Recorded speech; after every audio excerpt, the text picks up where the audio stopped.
Today, we exposed the BBC with thousands of people outside their offices in Manchester.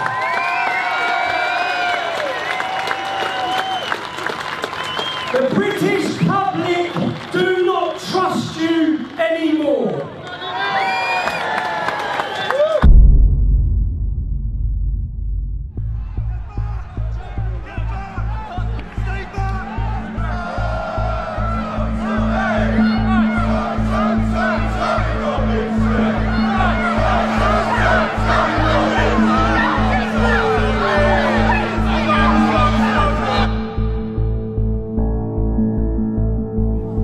Michael is going to explain what's going to happen next, right? I'm being arrested. I am being arrested. Wasn't a breach of peace. Of course, a breach of peace. I'm being arrested.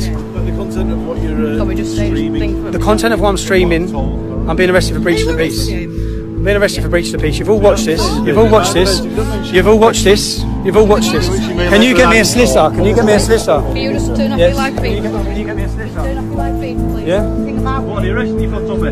Breach of the peace. Apparently, I'm inciting on my video. He has actually done nothing wrong. You can sort anything like that. He's going to go up his video and see he's not. He's even said he's doing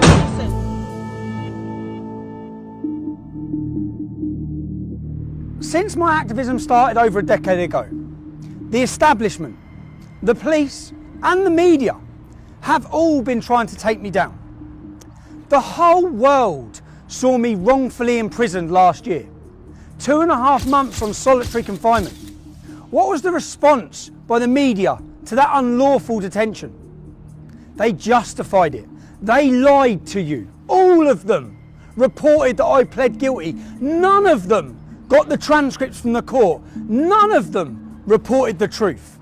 We have a corrupt media. When I went to prison and 600,000 people signed a petition for my release, 30,000 people marched here demanding my release. When I come out of prison, I was completely unaware of the lengths that they were going to take me down. My PayPal was removed. That removes my ability to hire a team and work and bring you the other side of the story. My website was closed down, but I was completely unaware that Panodrama, the world's leading investigative journalist documentary, were working on a programme about me with the working title, Tommy Takedown. This was their final punch. They were about to discredit me to the nation, to you, the public. And I will prove that that documentary is not impartial, that it's scripted, that they invent things, that they lie, that they clip, that they edit. What you will witness in this documentary will prove to you this isn't about Tommy Robinson. This is about all the people that have been lied to, all the people who have been mislabelled. Despite all their efforts to silence me, it became very apparent that something far more sinister was going on. With the collusion between the establishment, Panodrama, and a far-left extremist organisation called Hope Not Hate. You're going to hear about the tactics they use to get the narrative they want.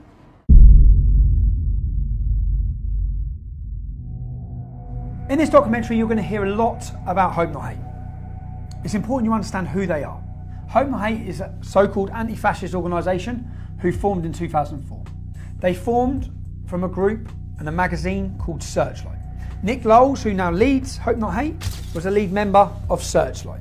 In 1984, Searchlight worked alongside Panodrama to fraudulently edit footage which they were prosecuted or taken to court and sued for. They paid £1 million damages to Conservative MPs who they wrongfully edited footage to link them with far-right extremist groups. Hope Not Hate brand themselves as an anti-fascist organisation. They're there to tackle fascism. In reality, they label, slander and attack anyone who speaks out against open borders or against Islam. The worrying thing is they have a lot of influence. For example, all media outlets across the UK, across the world, take what they say as credible and they work hand in hand with them. From CNN, The Guardian, Huffington Post, The Independent, Sky News, Newsnight, Panodrama, the Metro, the Sunday Times. They even advise the UN. They advise counter-terrorism. In their advice to the UN, they say that our Day for Freedom demonstration that many of you would have watched was a far-right extremist rally. That's fake news, being given as credible information and taken as expert info by the UN. Our Day for Freedom demonstration had homosexual speakers, drag artists, black speakers, Asian speakers. There was nothing far right against it. It was a liberal demonstration demanding free speech. So what happens is when someone gets censored on Twitter for some kind of for hate speech or for incitement to violence or engaging in some kind of terrorist communication, they get their account taken down. They tend to come back, and that actually leads to a sort of an increased level of sense of participation and integration into these networks. So I do a lot of work looking into right-wing extremism in the United Kingdom and the United States. And one of the things that we've seen there is actually an entire mobilization of right-wing extremist activity around the concept of the freedom of speech being taken away from people. So just a few weeks ago in London, there was a march attended by a few thousand people that was called Day for Freedom, and that was entirely sort of centered around this issue of free speech and the sense that in the kind of parlance of the extreme right, the liberal establishment was trying to silence extreme right, legitimate conservative voices. Just last year, Hope Not Hate were identified in a Swedish military report on left-wing extremist violence. It has been proven that Hope Not Hate exaggerated hate crime figures by 3,000%.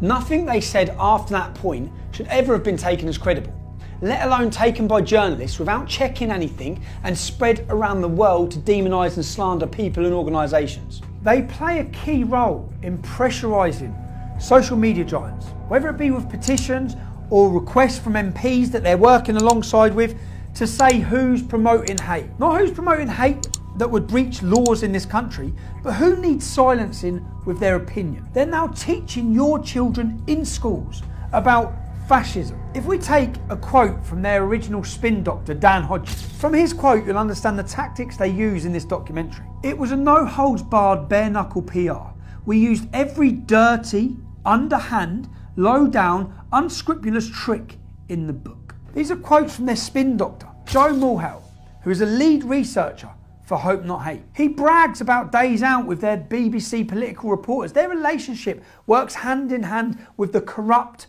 mainstream media. They do the reports, the media then use their ammunition and their labelling to attack people and organisations, to demonise them and slander them. In 2015, Joe Mulhall used the hashtag Antifa on several occasions. The reason why this is so relevant is when you understand who Antifa are. Antifa are an organisation that leading members of the American government have called to be prescribed as a terrorist organisation. They balaclava up, they mask up, and they violently attack people who they're told to attack, and organisations which are highlighted to them by groups and organisations like Hope Not Hate. They find out who you are, they contact your work, anyone who steps above the parapet. Hope Not Hate's goal is to silence them and stop them. This is about stopping free speech. This is about having people too scared to speak. We'll speak with one gentleman now whose life has been completely changed due to him voicing his opinions. He broke no law, committed no crime. But wait till you hear what Hope Not Hate done to him. This time last year, like I said, I was working full-time, happy, and because of some things I was doing outside of work, where I was sort of expressing my political opinions and so on, I ended up drawing their fire, and they wrote a report and called it in to the employer. So it was a kind of deliberate attempt to, it wasn't just to dox me, because I hadn't hidden my name, I didn't think I was doing anything wrong, I was just expressing an opinion. But it was an attempt to deliberately get me fired. Where was you working? I was working at Standard Chartered Bank in Moorgate. Doing what? I was an associate, so I'd been there from a grad. I went to Bristol University and then went into the bank straight afterwards. So I've been there for about just around 18 months at this point. So a good career? Yeah, it was going well. Internally, there'd been no issues. When you say you got involved, you was giving your political opinions with regards to? Obviously, the controversial stuff, so immigration, Islam, these kind of issues, but not in an extreme way, nothing you wouldn't happily say to anyone. Just so we can get clear, we're not talking about committing a crime, we're just talking about speaking openly about immigration and Islam. Yeah, and no one had a problem with it. That's the whole point that kind of strikes me about it. So it's not like anyone made a complaint, nothing's happened, so what did Hope Not Hate do? So Hope Not Hate, one of their, I can't remember which, but a team of their researchers wrote a small report. They were calling up multiple offices at the bank, and they're also focusing, because obviously we have a very big presence in the Middle East, so they were focusing on officers there to call them and just basically say, you've got this guy working for you, he's an Islamophobe, he's a racist, blah, blah, blah, all of which obviously isn't true. I remember I was just sitting at my desk and I get called in by the MD and he sort of says, have you been saying this? And I say, yeah, no, I have. I didn't see it as a problem. The same guys were going to a lot of journalists trying to flog this report as well to make a big story out of it. Eventually, in around the summer of last year, you get this article, and it's very vicious, and it's obviously largely lifted from the report that came out a few weeks earlier, using slurs, using kind of nonsense labels, calling us Nazis, all that kind of thing. Calling you Nazis with any evidence? Was there no any evidence anything whatsoever you've said? At all. It was made up with a very clear intention of making me lose my job, and it's a common tactic. And you did lose your job? Yeah, I was suspended, and then once the coverage happened, they obviously, whilst previously, like internally, the bank, I think, had kind of thought, well, maybe this is just an attack piece. Once there was coverage, obviously, it's their reputation on the line. So then, pretty much immediately, I was fired. I have worked. Just so that the public understand this, you committed no crime. Okay. You speak outside of work about immigration or Islam with no hatred. No hatred. Just facts. And because of that, where are you now? How's your life changed? What do you see for your future now? Financially, very difficult, of course, because it kills your income. And then there's knock-ons from that are always a pain. Okay, well, thanks. I hope you. I wish you luck and try and get your life sorted. Me too. Yeah, good luck. Thank you. So you've heard from Tom Dupree. You've heard how his life was changed simply for expressing his free speech due to the actions of Hope Not Hate. Later on in this documentary, you'll hear recordings of Caelan Robertson and George Llewellyn-John to see how their lives have been affected.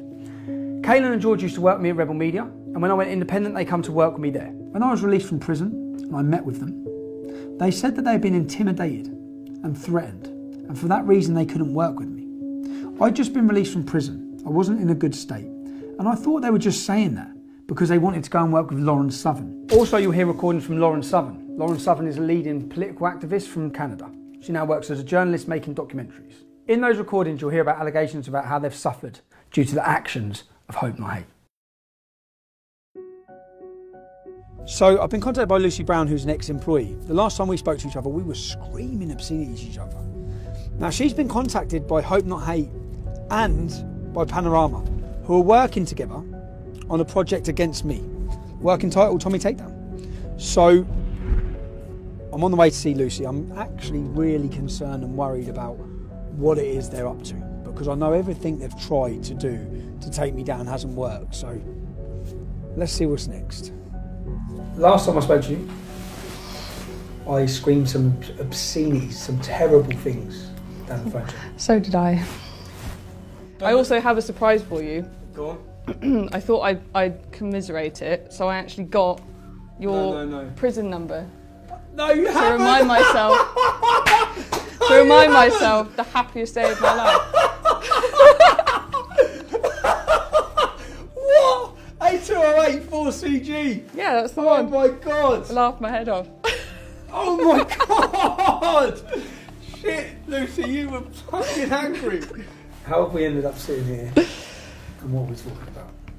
Well, I received a very interesting email from one John Sweeney a couple of days ago, who is a big, was it BBC presenter for Panodrama. Yes, apparently he's quite well known. And he's asking if I want to go for first it was a cup of tea, but then it was a pint.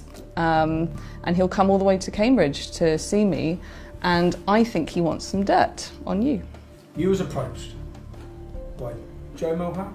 Joe Mulhall, yes, Hope Not Hate. So you're approached by Hope Not Hate, who told you, I've seen what they've told you. Yep. They told you that there's a Take Tommy Down. There's a Tommy Takedown. Tommy Takedown? Yes, and they've been taken on as sort of advisors to the BBC to help them with interviews and to get information about you. How easy would it have been for you to... They offered me £5,000 for a front page story about you being a twat. What you could have done, you could have absolutely destroyed me, and my life, and my name, yep, and my reputation. More so than that prison number did. More so than me going in prison could have done. Because you could have said anything, and they would run me. I've arranged to meet John Sweeney tomorrow at 2 p.m. And by the sounds of it, what these people do is they try and be your friend when you're vulnerable, and they ply you with drink, and they try to get you to say something that you wouldn't normally say. I want to show what Lucy could have done. Well, none of it will be factual, but what Lucy could have done. Now, bearing in mind, I might not have been here. You could have just done this, yeah? Fake text messages. Falsify sender numbers of text. So if you wanted to, my phone will be here. Let's change the number there. Now, we'll keep that as receipt. Let's put my number, yeah? So you effectively, as a disgruntled employee who fucking got my prison number tattooed on your wrist. Joe Mulville's just messaged me. Let's take down Tommy. I'm flat broke, I've got no means of income, I hate you. Joe Mulville's just messaged me saying I can get you some money to do Tommy in. So I can go to fakemytext.co.uk and I can make you text me and then I can show Panodrama. My phone's here. I'm at home, right, minding my own business. I've got Joe Mulville here. Joe Mulville offering the takedown of Tommy Robinson. Offering me some money, and you have said to me, what? If you have anything to do with this Panodrama company, I will fucking bury you. You bitch. No. Hang on, because I'm writing Y-O-U, but you write you. I write you. Sorry. I just need to make it some bad grammar because... yeah, drop the T's because I don't pronounce my T. I'm going to put W-I-V instead of with. This panorama, you wouldn't make that a capital letter. No, I put with. I put with. Okay, alright. With this panorama doc. If you have anything to do with panorama doc, I will fucking bury you, comma. Bury you, you bitch. Just to prove, I could have nothing to do with this. I'm not. My phone's here. Yeah. So I've not sent you a message. Yeah. So let's wait. And the point is that they're actively searching with a far left organisation. They're actively working with my ex-employees to bring me down. What I want to prove here is how easy it is and how many other things in this documentary have been faked on me. If you had anything to do with this Panorama doc, I will fucking bury you, you bitch. Can you focus on that? So I didn't send that. That's sent from my computer. My phone has not sent you a single message. Now, Panodrama are the biggest investigative journalists in the world. Yeah. So I don't see how this can work. If they wanted to do a proper investigative journalist piece, they should look at the crime that I committed. Was it criminal? Did the judge act out of law? Were my human rights abused? One of the biggest cases in this country's history in modern time. Yeah, 600,000 people signed a petition, 30,000 people marching, ambassadors from the American government, every political party in Europe talking about it. The most talked about court case in decades, but they're not bothered about that. This is fake. Yeah. This is going to be falsified. This is not me. And I want to see if this, by a disgruntled ex-employee, could make its way around the world. I'd like to see how much power Hope Not Hate have over the world's media. Yeah, basically.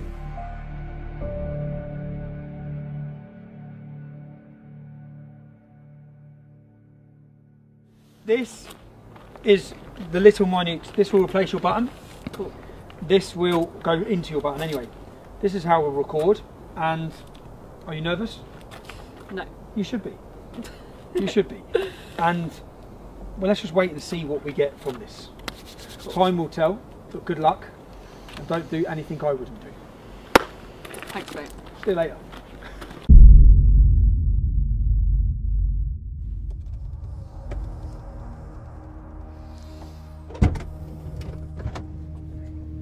Success? Mission accomplished. Mission accomplished. Let's see. Crazy? Not crazy? Good? Not good? Lots of alcohol was consumed tonight for the greater good. I can smell it. You'll see. You took it for the team. I only drunk for the team. I did what I had to do. Right. Let's get these files sorted. Let's work out what we've got. We've got lots of footage to go through, but straight off the crazy thing for me is you're steaming. Which is a champagne and a double gin. Thank you. And then we're going to have some red wine, but Thank you so much. we'll panic about that at the appropriate moment. Thank you very much. Thank you. Here I am on expenses in a boozer with the dog and the fire. Good. And I think we should have one more bottle of wine. Fuck it, no expense spared. 2 brandies, 2 limoncellos. This is creme de cassis, or the Keel Royale, but even better is another version which is with blackberry, blackcurrant liqueur, and champagne. Kir Royale. Have you got any flaming sambuca? And then 2 Kir Royales, and then the bill. Lovely, thank you. Thank you very much.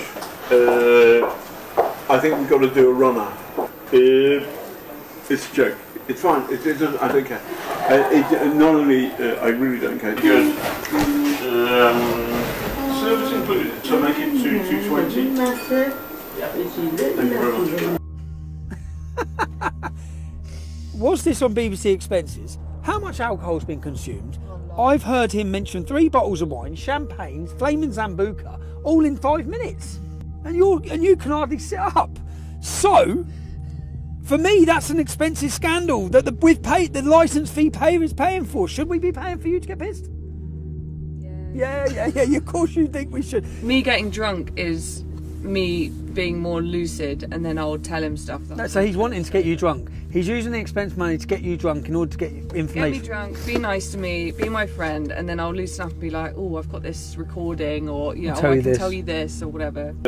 You may not like what I'm about to say, but one of my political heroes is the former head of the IRA, who turns the IRA, not... Who? Nick Knowles? No, not the guy who got on well with the Queen. So there are 2 of them. I should know that, but Danny McGuinness, I think his name is. And he got on anyway. He was the chief of staff of the IRA. People say. Hey man, I've heard the Irish are being genocided. And last time I was there, they're okay. Martin McGuinness. His political hero is Martin McGuinness. Martin McGuinness, leader of the IRA. He's responsible for murder, bombs. It's a strange person to have as your political hero. From, I don't know, from someone who's trying to paint me as extreme anyway. That is the sole reason I wanted to do this. For me, that is terrifying. How can they get that? How can he say he can do that from that innocent conversation or argument or disagreement, which has got nothing to do with that? So that is the sole reason I wanted that footage, to see exactly what are, and that's terrifying for me to think, what the hell are they about to portray to this country about me? What the hell are they going to say? That's not the first time that's happened. In what sense? Because I told you about, I was offered $5,000 to do like a story on you, like a front page newspaper story. By Hope Not Hate, you're talking about in the kitchen. By Hope Not Hate. But I was also... By Hope Not Hate, who are working with these lot. Yeah, but I was also approached by a really mainstream newspaper, basically, to kind of make it out that you were like sexual allegations against me or something.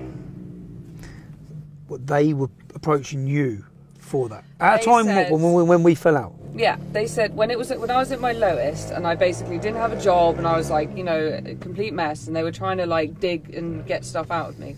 And they were trying to make out that you'd done like a Me Too. They were trying to make out that you basically like abused me. And then they wanted to put in, they kind of ran with and went back to their editor. And then I called up and said, I really don't want this. This isn't true. You've kind of twisted it to fit your own narrative here. And he said, well, I'm sorry, it's too late. I've already sent it to the editors. And they want to run the story, this journalist. So I then had to call up, this national journalist kind of like lawyery thing where you can call up and complain. And I had to put in writing saying, please do not put this out. If you put this out, I'm going to have to go against you legally or something. So I had to fight to get this story out of the paper. From a mainstream journalist? From a top tabloid? Big. In order to portray me as an abuse, essentially. Me as a victim, yeah. But it wasn't true. With no truth in it all. No. And that for my life, do you know what, the whole purpose in me wanting this, the whole reason why I've wanted to do this is because I've been absolutely terrified of what they're doing. And that one little recording there proves that they will change what I'm doing and saying. This is massive. This is Britain's leading investigative journalist documentary by the BBC that we pay for. Creating, editing news in order to destroy my life. Now, John Sweeney's been contacting me for weeks now for a gotcha moment where he can interview me and throw all these accusations from God knows who at me. Well, that gotcha moment is now in my hands, because I'm now going to sit down and I'm going to put these to John Sweeney to see how he justifies any of this. So for 2 weeks now I've been emailing John Sweeney. They've been trying to get me to sit down for an interview. I emailed him yesterday and said the only day I can do is today, and I won't come to London, it has to be in my venue. I've organised this venue. I've told them that I'm having a free speech event later in the evening. So we've prepared this projector with all of our undercover footage to try and find out and ask John, what exactly were you planning? What exactly are you doing? So rather than them grilling me, which is how they're expecting it to be with his executive producers, when they sit down, we will play through each clip. I'm going to go to my children's assembly now. When I come back, it's action. I'm nervous about it. See what happens. You alright? Just take this off.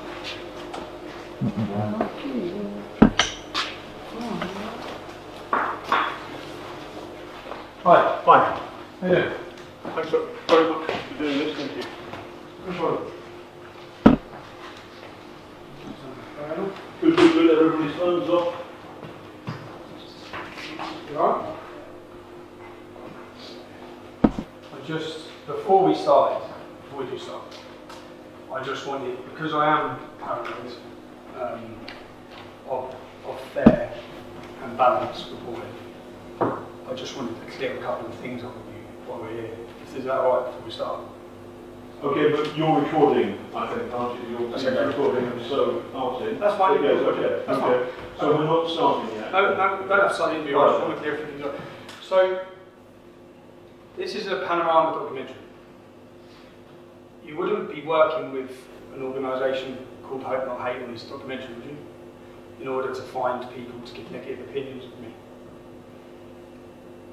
No. No? What we're doing is we're making a Panorama documentary. The BBC makes all the editorial reports. Okay, so it's a BBC, because it'd be quite strange for the BBC to be, how the BBC could be impartial on a documentary when Hope Not Hate are an organisation who are funded specifically to destroy me.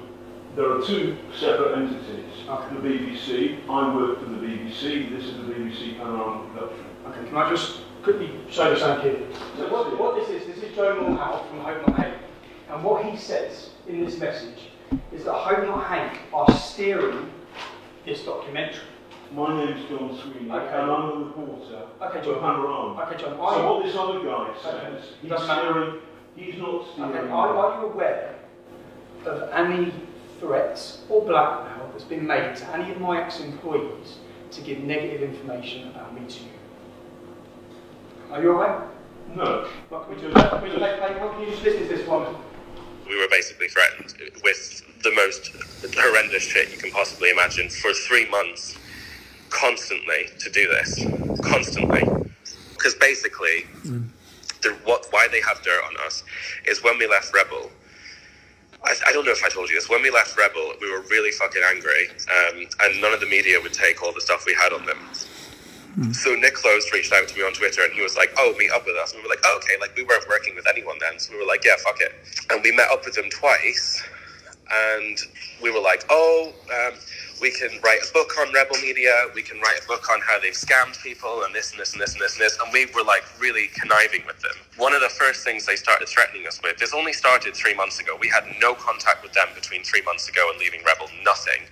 They started messaging us saying, we need to meet you, this is really serious. And then when we met them, they said to George, I wasn't there, we're going to release all of the meetings that you've had with us, threatening Rebel Media and talking shit about right-wing personalities, bitching about nothing serious, just saying, oh, they're cunts. And they're going to make you, and we're going to basically expose you. And also, we've got 6 signatures from the top trade unionist organisations in the country saying that they're going to come after you, and the government have opened a new department which we're advising on counter-terrorism, which are going to prosecute you for writing scripts which have incited the Darren Osborne terrorist attack. And it was like, they were basically like, you're going to fucking go to jail and you're going to get exposed for meeting with us if you don't work with us. This is what it all comes down to, this Panorama fucking thing. And Hope Not Hate were there standing next to the BBC producers. When you went for the meeting with Panorama, who from Hope Not Hate was there? Nick, Joe, John Sweeney, and the producer. So, like, Hope Not Hate were, like, fucking terrifying, and they, like, did, you know, they blackmailed us, they, like, Joe fucking used the whole thing to try and get into Kaylin's pants. This is how bad it really was. When we pulled up in London, this was the day I dropped off the suitcase to you, right? That I went straight off from there, I can't remember where it was, to go and do this interview with them. They hired out this big car park warehouse thing. They had a little chair in the middle of it. I walked into this room, sat down. It was a cameraman, it was the head producer, it was Nick, and it was Joe. And then I started getting really nervous because she was saying, how much money, name numbers, name figures. And I was like, well, it was enough to pay for us to make videos, and all the money was spent on... And I was just saying vague shit. And then Joe said, can we stop the interview, please? And then I was like, okay. And then Nick went, can you come with us, Kaylin? And then Nick and Joe took me to the other side of the warehouse and said, Kaylin, you really need to give them more information than this. You really need to open up a little bit more, because this is really not useful to them. They're probably not even going to use this. You need to go into specifics. You need to go into numbers. You need to at least show them something. Were they threatening you at you? Breather, have a cigarette, and we'll come back to it. Were they threatening you then? Okay. I had a cigarette, and I went back and I sat down, and I still couldn't really do it. And it was really bad. Like, I was like shaking the whole time. And that's when we told Panorama that we didn't feel that it was safe, that it was not okay, and that we were basically threatened. Bit of a strange one here, yeah? It's been a minute. I know, sorry, man. I know it's 4 o'clock in the morning here, but I've just got off the phone to Kaylin for an hour, yeah? How much have they told you about Hope Not Hate? Not much. Why? You're aware they've been meeting with them regularly? I've met Joe too before. Yeah, I know that Kaylin and George have met with them before. Continually met with them? When you was doing your Borderless documentary, Hope Not Hate flew out to Italy to meet them? I don't know what they were talking about, but for the most part, like, I think they're just afraid of them. From what I've been told, it's like they're like, oh, they're kind of blackmailing us, like, hang out with us, or else we're going to get you guys arrested or whatever. So they just met with them. So hold on a second. I work for Panorama. Were Hope Not Hate present in that interview? Were Hope Not Hate present in an interview with Kaylin Robertson? I work for Panorama, and we are doing a film about you. Are you aware of blackmail? Are you aware of Look at me. Yes. I'm a reporter, and I'm asking you a question. Okay. Right. I get the point. Are you aware? Are you aware? I don't let me ask you one question. Okay. Are you aware of indecent images sent by someone from Hope Not Hate to Kaylin Robertson? I'm aware of the allegation. You are aware. I'm aware of an allegation, and I do not think it credible or serious. If I'm wrong, you can put that information out there. If somebody has been blackmailed, threatened, intimidated by an organisation that is steering your documentary... It's not serious. Okay, can we hear the next one? Play the next bit.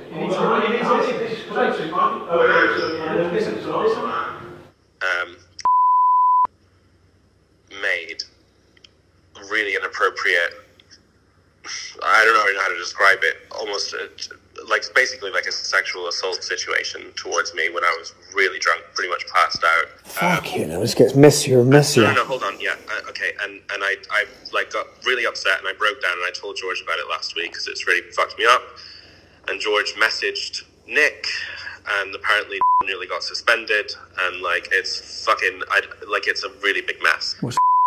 I'll come to Milan to see you. Who'd he come with? Nick. He come with Nick, so Nick was with him? Yeah. And what did he do when you was drunk? Nick wasn't there at that moment. Nick had gone home. So we were filming with Lauren, and then they said, like, you've got to meet us. So we flew to Spain via Milan, met them in Milan, literally just had a coffee with them where they basically just carried on threatening us, and said, you've got to do, like, Sky or one mainstream media thing. And then I went back to London to drop something off and to go then to Spain. So Kaylin was left in Milan for one night. Nick left that night as well, I think. And then this is when this thing happened. Kaylin said that he was basically really wasted, that he thinks he let himself into Kaylin's room. And basically, Kaylin kind of woke up and was like half naked, like trying to do stuff with him. And then Kaylin said no, and was like, oh, you don't have to tell anyone, blah, blah, blah, blah. Kaylin's like really fucked up about it. So this was like 3 months ago, or 2 months ago, and Kaylin only told me about it last week. So I messaged Nick saying, like, we need to talk, what the fuck is going on? And then Nick said that he's, like, doing an investigation into it. George also messaged Panodrama saying, guys, hope not hate raped Kaylin. Hello? Hi Joe, it's Tommy Robinson. Oh, hi there, how's it going? Yeah, not bad. Obviously you're aware I have a documentary coming out on Saturday. I'd just like to ask you a couple of questions quickly about your involvement. Bear with me, I'm not going to be able to do it over the phone. I'm afraid. I'm not going to. I'd have to speak to colleagues before I can do anything, I'm afraid. So you can't just answer why you were you present during an interview with Kaylin Robertson and Panodrama? I'm not going to be able to talk about anything on the phone. Why not? Why not? Well, you can't just ring someone up. If you want to speak to me, you can drop me an email and we can... this is just your opportunity to counter what's being said. I'm not going to answer any questions over the phone, although I don't see what's the issue there is, even if I was. Really. So, were you and Nick Knowles present during an interview with Kaylin Robertson and Panorama? I've said everything I'm going to say to you, Tommy. I'm not going to answer any questions like that. If you want just a yes or no. It's just it's a simple yes or no. Simply, look, Tommy, we're wasting time here. Okay. So. We must ensure we avoid bias or an imbalance of views. Our output will be based on fairness, openness, and straight dealing. Contributors will be treated honestly and with respect. There are people being intimidated and blackmailed into giving negative reviews against me. The men who are doing it are present during your interviews. You're saying you're independent. Now, John, when it comes to fake news, and you're John Sweeney, so I'm going to separate you from these allegations that are being made. There are allegations. There are allegations. Okay, so these are allegations. These are allegations. And there is no evidence apart from your words or their words as to the substance of these allegations as I understand it. And I know we have it in our own tape. Okay, John, would you tell anyone what they have to say in an interview about me? No. No? Play the next one. We only, in the BBC, we only do question areas. So here's, it's a volunteer army. I want you to be comfortable about it. So is there anything you don't want me to ask about? This is, I'm not supposed to ask this. I'm not supposed to ask this. I'm not supposed to ask this. So I'm going to ask you about, I'm going to take it through. What I want from you is the following. Simple two steps. One, people like us, the BBC, the establishment, have not listened to what Tommy's been saying, and that's bad. Yes. And so the extent to which the entire conversation about Islamists, extremism, about what that means for ordinary Brits up and down the country, closing that down, shutting it off as racist full stop is wrong, and that's bad, and that goes in the can, and you say that, and that will appear in the show. The second thing is, but there's something, my own personal experience, it was difficult, because I was a good trooper, and then suddenly I was friends with the dogs. But as a human being, he's funny and charismatic, and can be great company, and he's not your he's not a Nazi. Number three, partly because of the pressure, partly because of the chaos, you fall out. It's horrible because it turns on the mob. Those three elements are fair and good, and those three elements will appear in the show, I promise you. He has... Deal.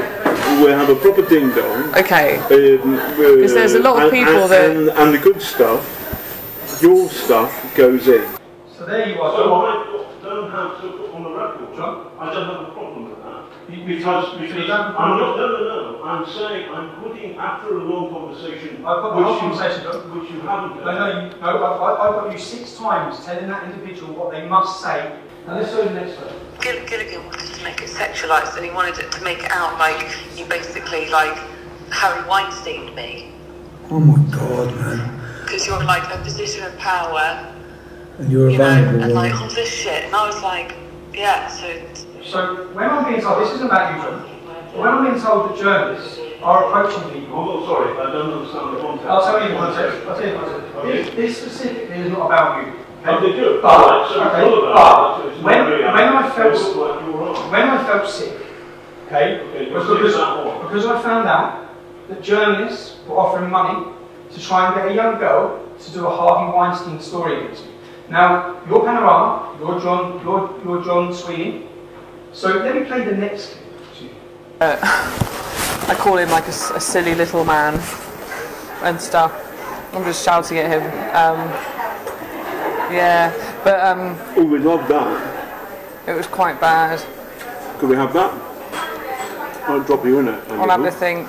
It will drop me in it. Everything will drop me in it. Not necessarily. It was really bad. We had this great big argument in Woburn High Street. Yeah, maybe. I suppose that I did give to the lawyers, and they said, well, actually, this for the case doesn't really work because you're just having a dispute. Doesn't really whatever. But I thought I'd record it just in case. Maybe I'll do that. That's It's only audio. It's only audio. That's fine. How angry does he get? He gets really angry and then he runs away and gets in the car and drives off. And I shout after the car. It's really bad. We can clip that bit. We can clip that bit. We can clip that bit. My view about that is that I think doing a kind of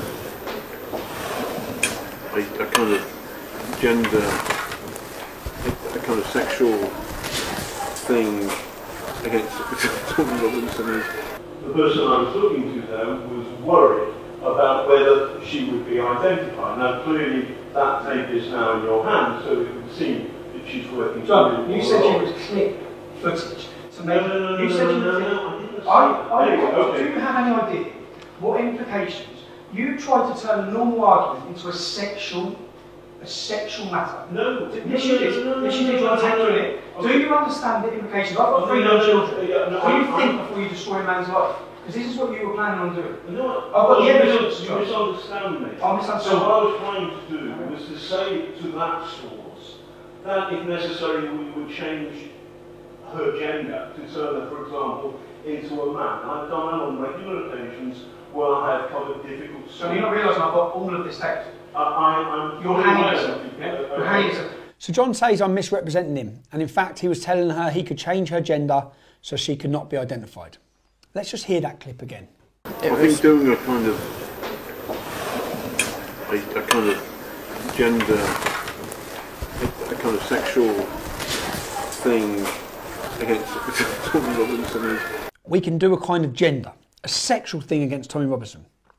Nice try, John. We should not present invented material as facts or knowingly do anything to mislead our audiences. I've done 10 years worth of demonstrations. I've had cameras on me absolutely everywhere. And what they've been trying to expose and find is possibly that I'm a racist or I'm a homophobe or something like that. Yeah? I had you undercover for one boozy lunch, and you were repeatedly racist. To do a cab too. I pre-booked because the dog makes it more difficult. Alright. You know wine, don't you? Wine? Because... Oh, why? Yeah, there's loads of Asian cab drivers don't like taking dogs. How dare you? How dare you? Where's my phone? Say that on camera, right? No. Racist. It's true. It's true. So this is the first one. So there you are generalising. Then you are generalising to this.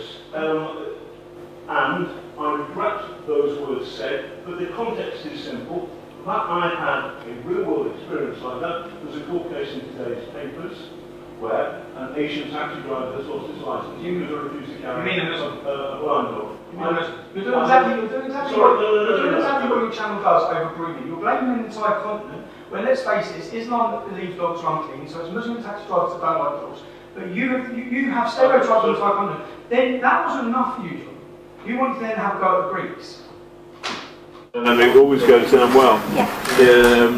Is Jessica Renderin, which is thank you in Turkish.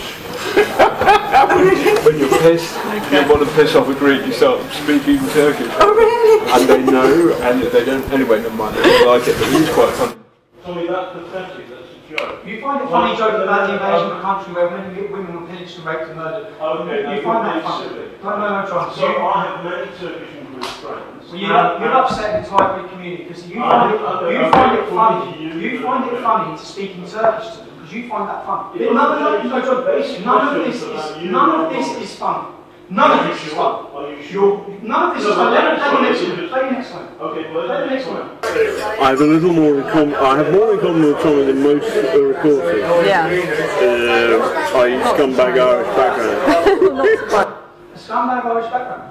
So my family are a scumbag Irish background because they're poor and from Ireland. I'm talking about myself. No, you said you have more in common with me. Okay. A scumbag Irish background.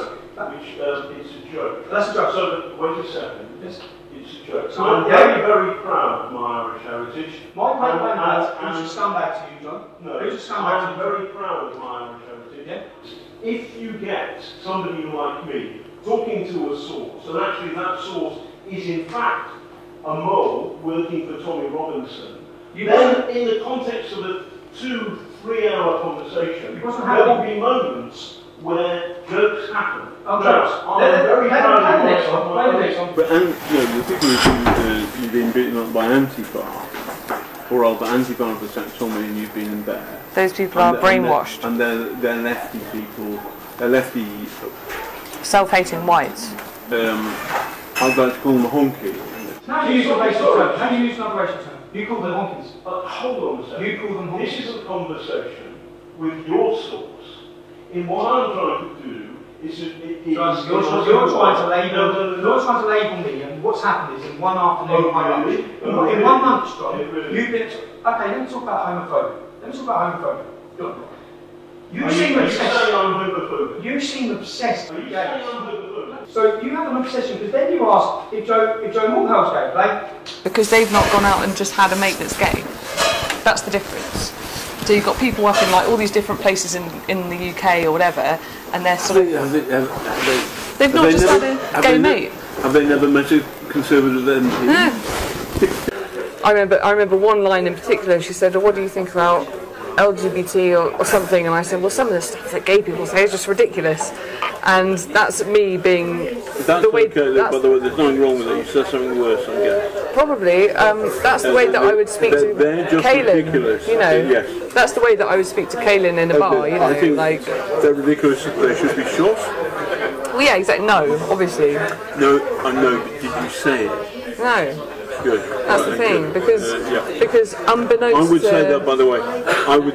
And they should be shot.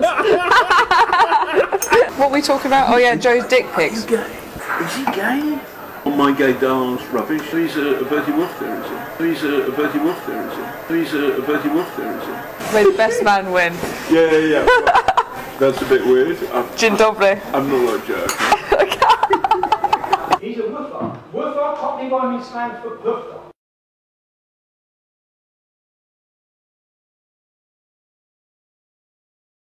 Presenters, reporters and correspondents are the public face and voice of the BBC. Woofer is when you ask, you're able to explain. That is the most derogatory term you could have used possible for a homosexual person. Oh, come on. John. My oldest friend at university is gay. I'm not. Is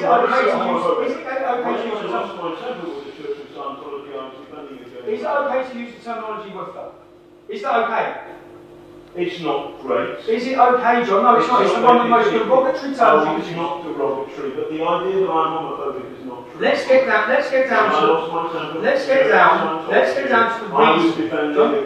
Let's get down to the reason that you and all of the media, you're trying to destroy me with a fabricated. We're trying to give you. You're blackmailing. You're blackmailing people. Okay. You're lying. You're lying. You're Listen, a heavy word. You're blackmailing or alleged to blackmail people who are in your meetings, in your interviews, whilst young men are being. Whilst young men are being. And you are the man who's making the allegations. All in order. No, I'm not. You've just heard the people making the allegations. I'm not the man making the allegation. You've heard those are witness statements to my solicitor. Now let me go to the next one. Let me go to the reason why. I have to ask you a question. You can ask me a question, then, mate. Because if you me on the end of the deception, let me go to the next I one. want to know about it. Okay, let me go to the next one. Okay. This is the reason. So now everyone understands the reason why the elite, the classes elite. Don't call me elite.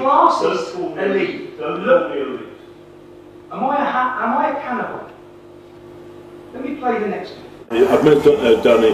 Danny was, I was working on some film on Newsnight, and Danny was in the green room, and it was unusual to meet a white working class male in the Newsnight green room, and I was in the same way. Who's normally in there? Sorry?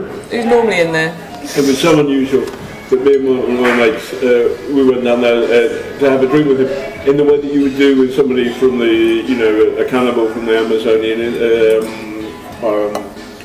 from Amazonia, or maybe a creature from outside. So working class white male is a cannibal from the Amazon. No, that's what you said. So you're on camera. Okay, so wait a second. You are a classist elitist. The way you view working class people is a disgrace. The reason we have the problem we have is because a journalist like yourself, from the background you're from, sneering down upon our community. Sneering down, thinking you're better than us, and let me just. My understanding of the Labour Party today is they're almost like blooming, I don't know, activists. Well, they're social. The point is, you hear much more accents like yours and mine, rather than fuck off, or rather than Tommy's. So the Labour Party, they will have accents like yours or hers, middle class, rather than fuck off. You believe the working class vocabulary is simply fuck off. That is your classism. What I'm doing here, John, is I'm exposing you. I'm exposing Panodrama. And right now, John, because right now, so this text was sent to us. Yes. And this is the text from that source who's on that video. Okay. And the text is from you. If you had anything to do with this Panodrama doc, I will fucking bury you, you bitch. Did you send that text? Point proven. I have video evidence that did not come from my phone, and here you are about to betray it to an entire nation. John. No, I'm going to ask you a question. I just told you nothing. Sorry, okay. This would be, right now, this would be going on a documentary that would be aired to the entire British public. It wouldn't be, because we would put the right of reply. And here's the right of reply. John, is this true? John, is this true? As I expected, they did not bother to verify the authenticity of that fake text message in their hunt to take me down. John says he would give me the right to reply, to which I would say it's fake, but the fake allegation that I threatened to murder my ex-female employee would effectively be aired to millions of people across the world. And I'm certain every national newspaper would run with the headline, Tommy Robinson threatens to kill female employee. I wanted to prove, and I've just proved, how easy it is for fake news to be created and for people to be targeted and their lives destroyed. You have been harmed.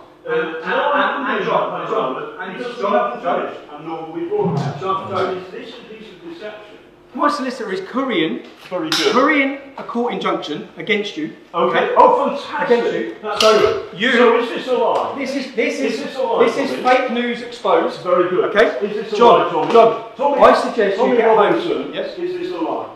I never sent that message from this phone. This is my phone. Oh, you didn't send it from that phone? It wasn't sent from the phone. I didn't send it. Hold on. It wasn't sent from the phone. I didn't send it. Is this a lie? You'll be able to catch it all in my documentary. Is this a lie? You'll be able to catch it all in my documentary. No, we haven't finished our documentary. No, we have finished. In fact, John, you'll finish your career. You finish your career. You think so? I know something. I know something. Homophobia, racism, extreme. I'm not a homophobe. You are. And I'm not a racist. You are.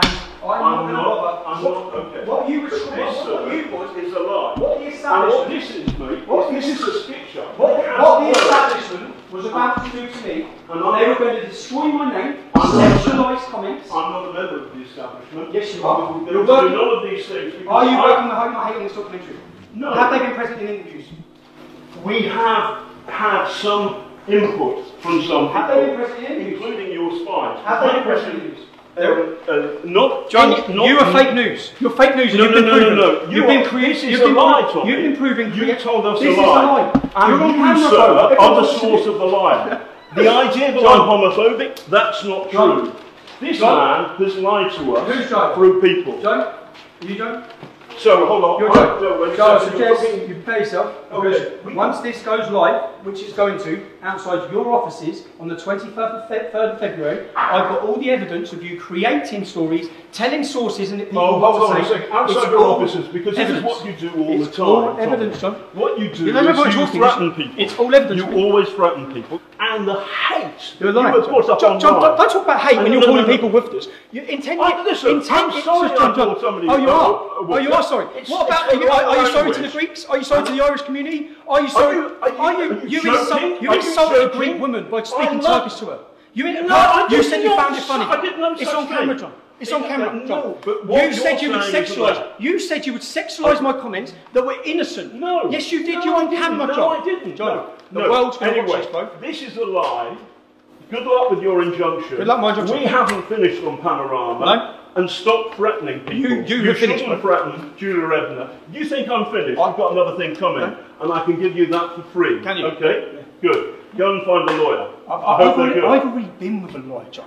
Okay? Right, I've already been with a lawyer. they're I've good. already dissected every one of your comments. No, you haven't. Yes, I have, What John. you've done is read the worst Woofter. possible thing on it. I can defend every can't second defend a of single it. word of it. Yes, I can. And on that note, and I will. You, and on you that are note, all I'm saying the to establishment. you You work for the establishment. is, none of these people are the No, establishment. you are. but- You're working. No, I'm You're not. working with Hope Not Hate. No, I'm You not. are working with the government, and you are all going against me I'm because I not speak out working against with you. the British This government. is a campaign. I understand some of the anxieties that you have. I get that. And, John, why would you be creating one? Why would you tell someone what to say about me? Why would you tell I them? didn't do that, and you're mischaracterising me. You didn't do that. Everyone's going to watch this.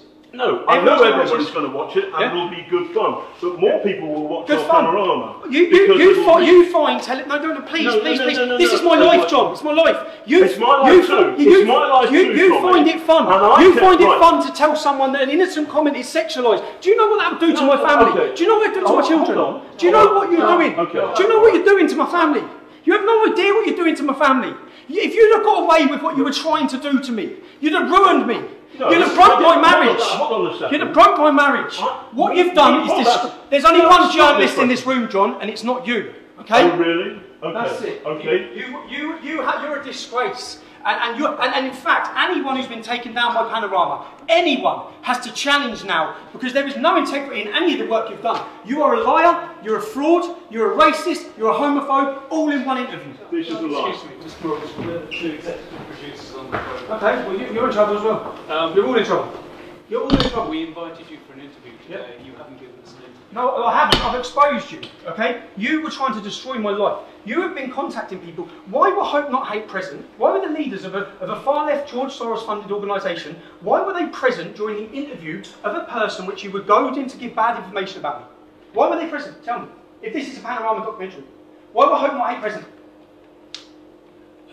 This is an ongoing documentary. This is an establishment attack on me, and you're part of it.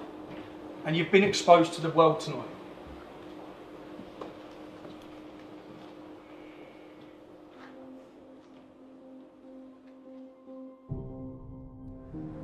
So let's summarise what you've seen. You've seen the BBC, who pride themselves on being impartial and reporting the truth.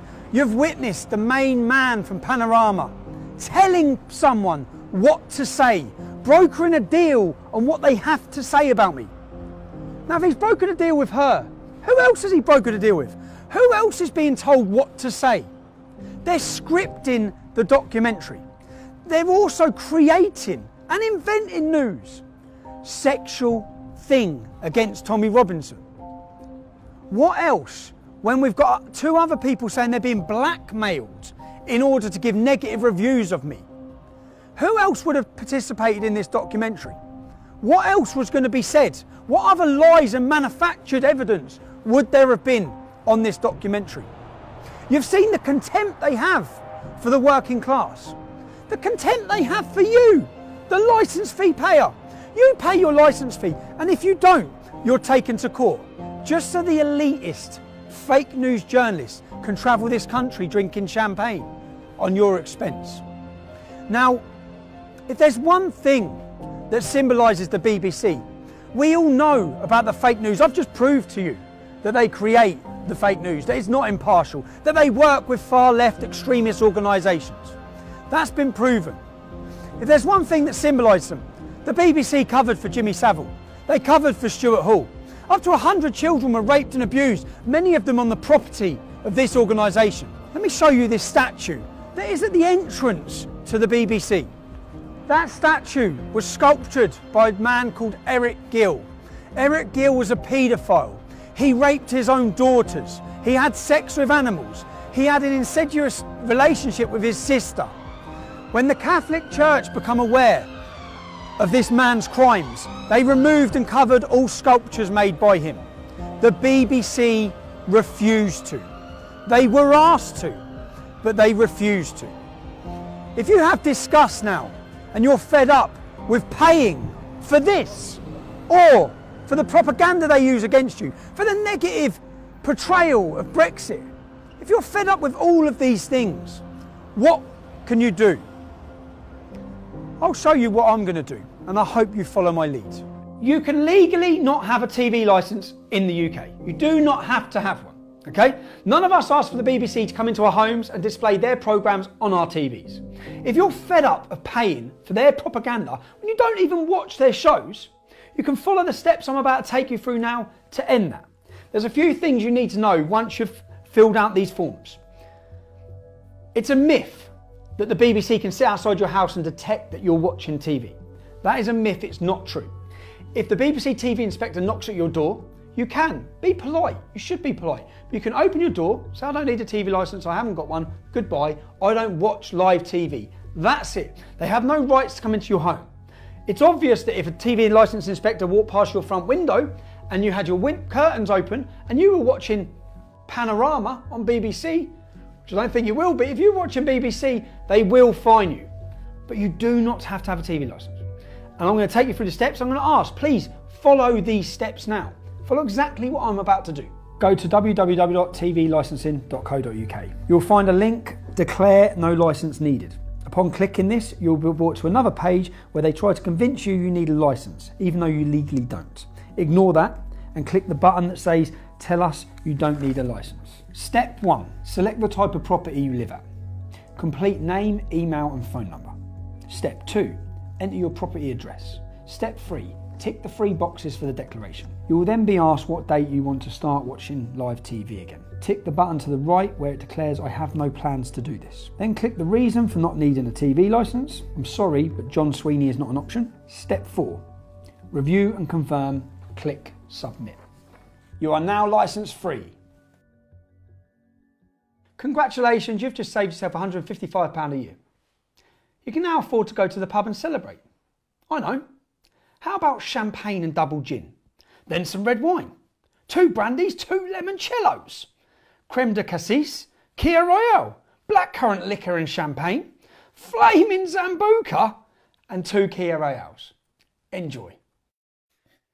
So, if you're fed up with the BBC, then sign our petition at www.endthestealthtax.com. I'll personally find and track down the head of the BBC, I'll hand it to him, and I'll give it to our government. And you'll see it on our next video. Thank you.